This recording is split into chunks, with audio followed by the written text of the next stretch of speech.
माता की जय। मंच पर उपस्थित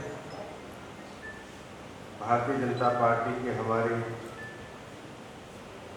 अलवर के विधायक, राजस्थान सरकार में मंत्री भाई संजय शर्मा जी, पार्टी के हमारे जिलाध्यक्ष भाई अशोक गुप्ता जी, अलवर के जिला प्रमुख श्री बलबीर सिल्लर जी, हम सबके वरिष्ठ सम्मान्य पंडित धर्मवीर शर्मा जी, भाई संजय नरूका जी, विवेकानंद मंडल के हमारे अध्यक्ष भाई मनोज चौहान जी, महापौर घनश्याम जी, सदस्यता के हमारे संयोजक श्री हरिशंकर खंडेलवाल जी, पंडित जिले सिंह जी, उपस्थित सभी पार्टी के भाइयों और बहनों,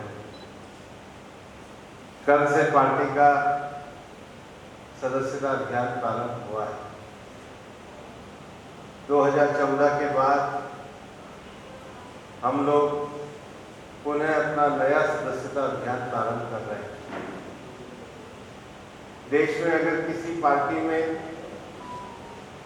सही समय पे सदस्यता अभियान होता है, सदस्यता अभियान के बाद पहले मंडल का गठन होता है, फिर जिले का गठन होता है, फिर प्रदेश का गठन होता है और उसके बाद केंद्र का गठन होता है। ये शुद्ध रूप से लोकतांत्रिक प्रक्रिया अगर निष्पक्षता के साथ अपनाने वाली कोई पार्टी है तो वो आपकी party Bharatiya Janata party. Bharatiya Janata party में लोकतंत्र इतना मजबूत है कि अगर हम पार्टी की अग्रिम पंक्ति में देखेंगे तो पार्टी का नेतृत्व करने वाले वो लोग हैं जिनके परिवार में कोई राजनीति में नहीं था और दूर दूर तक ऐसा कोई वातावरण भी नहीं था कि वो राजनीति के बारे में सोचते हैं। इतना ही नहीं, भारतीय जनता पार्टी को अपने राजनीतिक निर्णय लेने के लिए किसी एक परिवार के सामने नतमस्तक नहीं होना पड़ता है। भारतीय जनता पार्टी अपने आप में परिवार बनकर के अपने निर्णय स्वयं करती है। हम पिछले 10 साल से हिंदुस्तान की राजनीति के केंद्र में राजनीति कर रहे हैं। केंद्र में राजनीति करने का अर्थ है कि आज भारत में बहुमत के साथ देश की जनता को जिसका समर्थन है वह केंद्रीय पार्टी भारतीय जनता पार्टी है। और ऐसे में भारतीय जनता पार्टी के कार्यकर्ताओं की ये जिम्मेदारी भी बनती है कि वो पार्टी के इस लोकतांत्रिक प्रक्रिया को आम जन तक पहुंचाने का काम करें। अभी मैंने पूछा था, हमने सदस्यता का जो लक्ष्य है वो 4 लाख का रखा है। हमारे लगभग 1500 बूथ आते हैं, 1485 या 1500 मान के चलते हैं, लगभग 1500 के नजदीक हमारे बूथ हैं। इसका अर्थ है हर बूथ पे हमको 200 से ज्यादा सदस्य बनाने हैं और ये बनाना कोई कठिन काम नहीं है। कठिन काम इसलिए नहीं है कि अगर हम अपने बूथ पर लगेंगे तो हम निश्चित रूप से जो अभी तक बीजेपी का सदस्य नहीं बना उसको बीजेपी का सदस्य बनाने का काम करें और इसलिए इसको हम संगठन का महापर्व कहते हैं। पर्व का अर्थ है कि कोई सदस्य बनता है तो उत्साह के साथ उसका स्वागत किया जाए, उत्साह के साथ उसको पार्टी में शामिल किया जाए और पार्टी में शामिल करके आगे बढ़ाने का काम किया जाए। जो बहुत पुराने कार्यकर्ता है उन्हें भी कहना चाहूँगा कि जब वो सदस्यता करते थे तो एक ऐसा कठिन समय था, हमारी विचारधारा के लिए कठिन था, हमारी पार्टी के लिए कठिन था कि लोग जिन्होंने उस समय में 10 सदस्य बनाए, 20 सदस्य बनाए, 100 सदस्य बनाए, उनको बहुत मेहनत करनी पड़ी। लेकिन आज पार्टी के लिए अनुकूल समय है। लेकिन अनुकूल समय होने का यह अर्थ नहीं होता कि हम पार्टी की रीति नीति को छोड़ दें, हम पार्टी के संपर्क को छोड़ दें, हम पार्टी के संवाद को छोड़ दें। आपको अगर भारतीय जनता पार्टी के कार्यकर्ता के साथ नेता बनकर के रहना है तो आपको 365 दिन 24/7 काम करना पड़ेगा। ये भारतीय जनता पार्टी, और मैं ये जानता हूं, मैं पिछले 14 सालों से पार्टी का राष्ट्रीय पदाधिकारी, 14 साल तक लगातार मैं पार्टी का राष्ट्रीय मंत्री रहा, राष्ट्रीय महामंत्री रहा, केंद्रीय चुनाव समिति का सदस्य हूं। मैं लगभग 16 से ज्यादा राज्यों का चुनावी प्रभारी रहा। लेकिन मैंने अपने इस पूरे 14 साल के कार्यकाल में हिंदुस्तान के हर भाग में घूम करके एक चीज को महसूस करा है, जहां पर हमारी पार्टी के नेताओं ने जमीन नहीं छोड़ी, जहां पर हमने कार्यकर्ता से संपर्क नहीं छोड़ा, जहां पर हमने अपनी कार्यशैली में, जो हमारी मूल कार्यशैली है, उसमें सरलता और सहजता बनाए रखी, वहां पर भारतीय जनता पार्टी हमेशा विजयी रही है। और हमारी विचारधारा पे बहुत सारे हमले हुए। यहां पर हमारे पुराने कार्यकर्ता बैठे हैं, किस तरीके से पार्टी के जन्म से ही कांग्रेस ने लगातार हमारी पार्टी के साथ अन्याय करने का काम किया। जवाहरलाल नेहरू जी के समय में जब श्यामा प्रसाद मुखर्जी जी का बलिदान हुआ, श्यामा प्रसाद जी की माता जी योगमाया ने नेहरू जी को पत्र लिखा।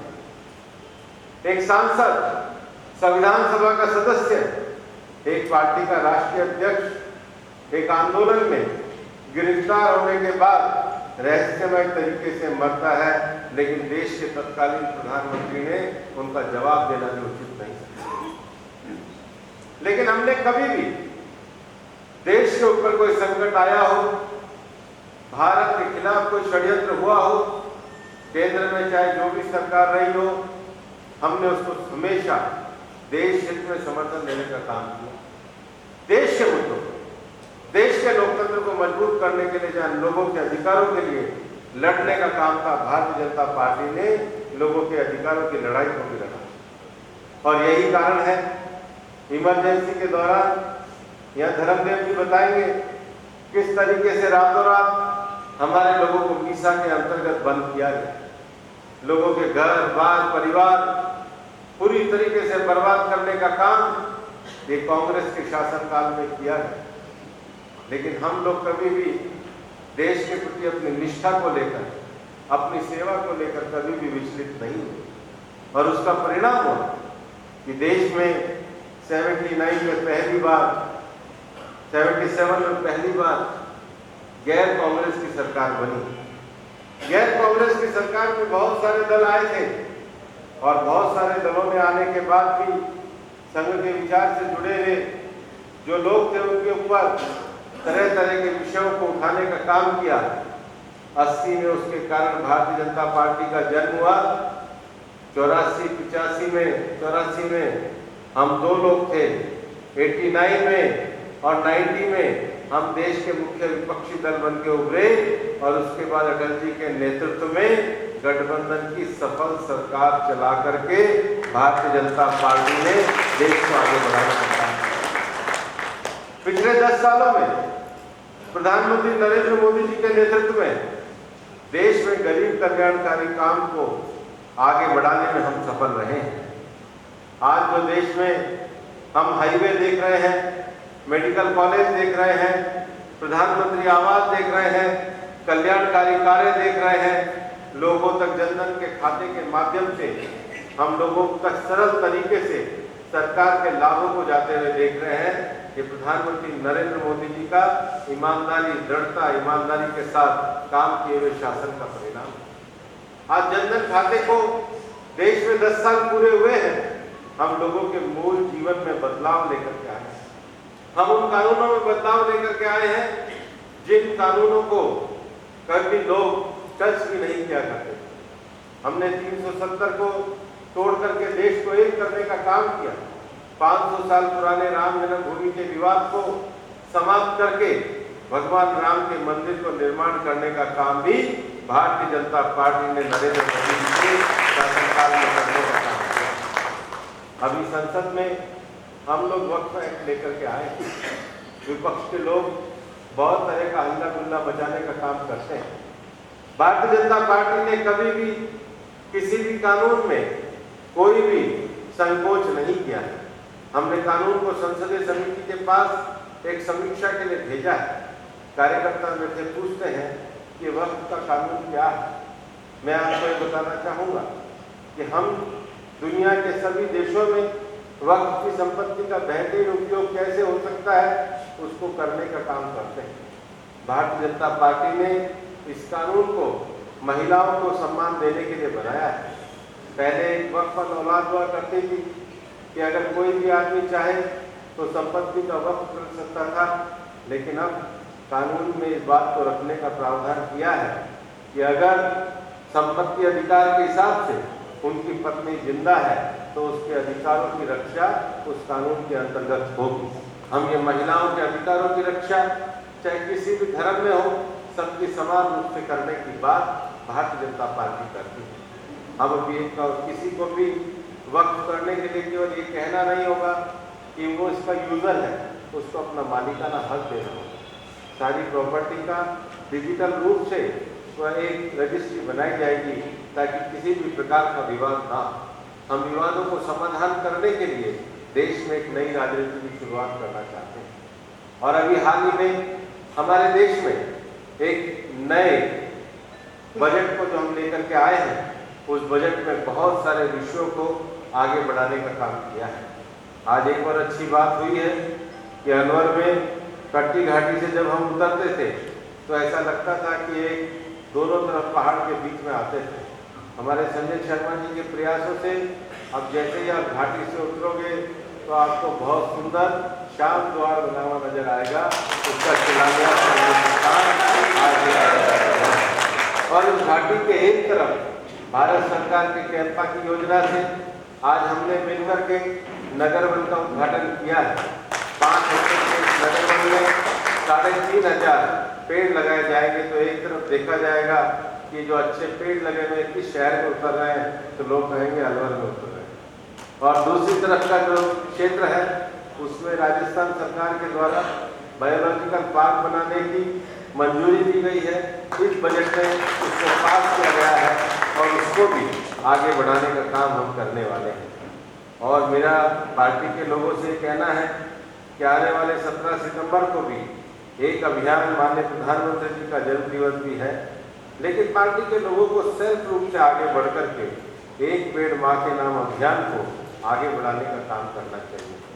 एक पेड़ माँ के नाम अभियान में कोई भी पार्टी का कार्यकर्ता छूटना नहीं चाहिए। सबको कम से कम एक पेड़, चाहे आप मातृवन में लगाओ चाहे नगर वन में लगाओ, एक पेड़ को गोद जरूर लो।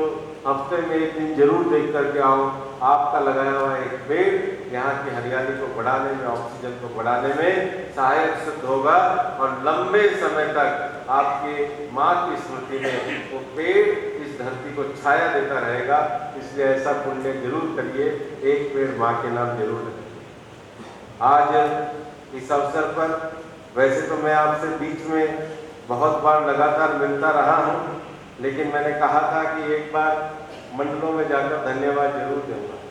मैंने जब चुनाव को लड़ना शुरू किया था तो मैंने सीधा अपने मंडल के प्रमुखों को और बूथ के कार्यकर्ताओं को पत्र लिखा था। और मुझे पता है कि मेरे बूथ के कार्यकर्ताओं ने जो मेहनत करी, हम पूर्वी राजस्थान में सारी सीटें हार गए, लेकिन अलवर में बूथ का कार्यकर्ता ईमानदारी से अपने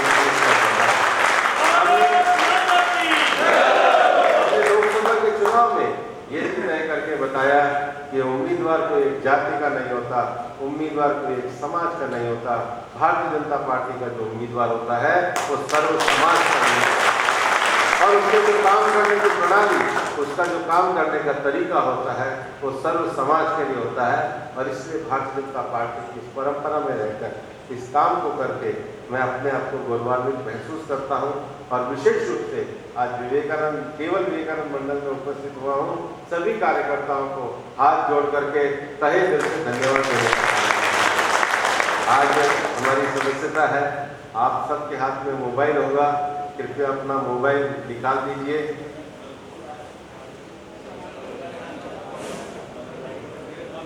और अपना मोबाइल निकाल के जरा नंबर लिखिए 088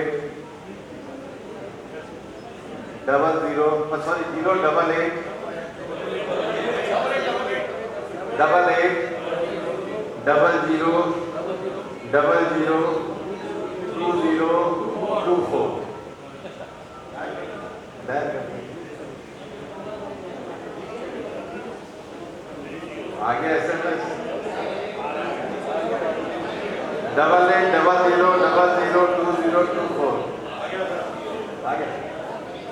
आ गया।